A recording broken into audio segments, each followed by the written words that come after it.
The moment you decide to change something real, something changes back. Not loud, not dramatic, just reasonable. Maybe start Monday. You've been going hard, just relax today. Be realistic. This isn't really you.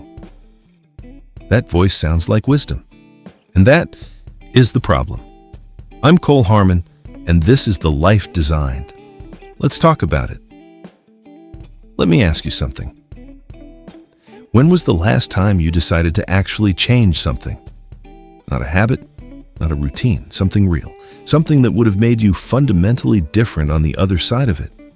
Maybe it was a career move you kept almost making. Maybe it was a relationship pattern you recognized and swore you were done repeating.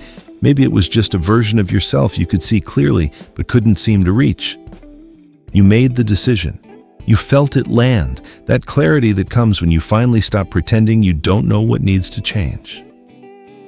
And then a few days later, something got in the way. Life got busy, you got tired, the timing felt off. You started thinking maybe you were being too hard on yourself. Maybe this wasn't the right moment, maybe next month when things settle down. And the decision quietly dissolved. Not with a fight, not with a dramatic moment of weakness you could point to. It just faded, and you moved on. I want to tell you something about that. That wasn't weakness. That wasn't bad timing. That wasn't life getting in the way. That was a system doing exactly what it was built to do. Here's what most people don't understand about the mind.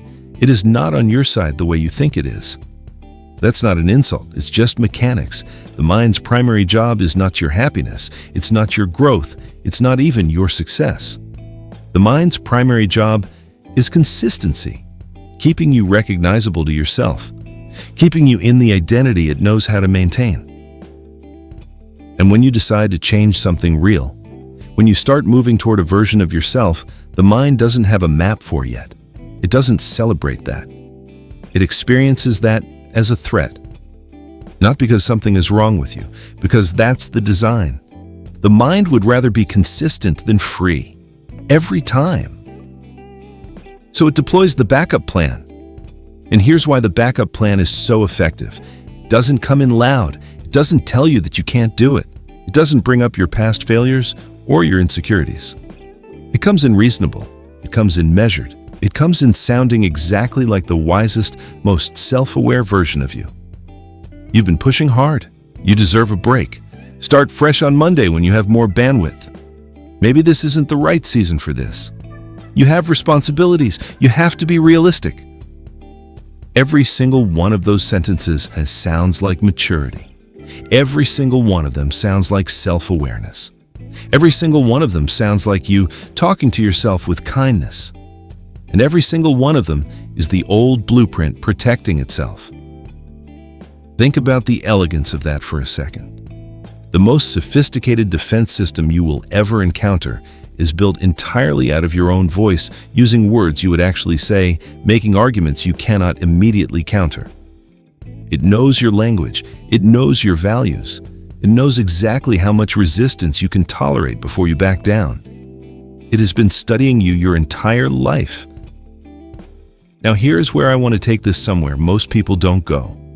Because I don't think this is just psychology. I don't think this is just neuroscience. I think there is something underneath all of this.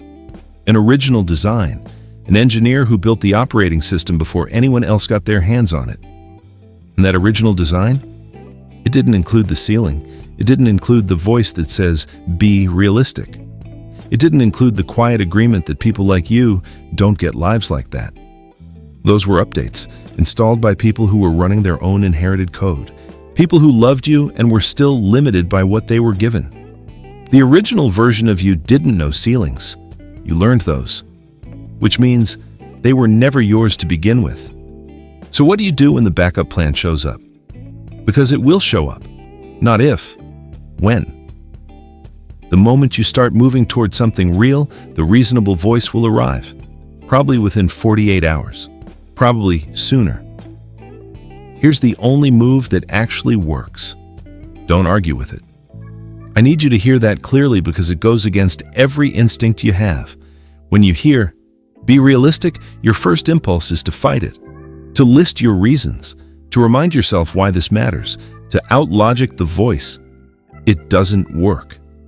You cannot win a debate against a voice that knows every argument you're about to make before you make it. It has heard them all. It wrote the counter-arguments before you finish the sentence. The only move is to name it. Not, "I'm weak," not, "I'm doing it again," not a spiral of self-criticism that the backup plan can use as more fuel. Just this.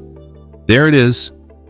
2 words, flat, calm, certain. There it is. Because the moment you name it, something shifts.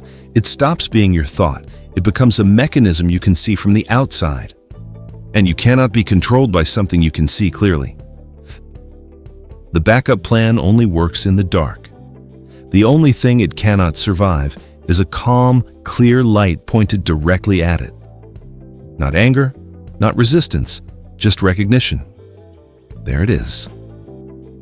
I want you to do something right now.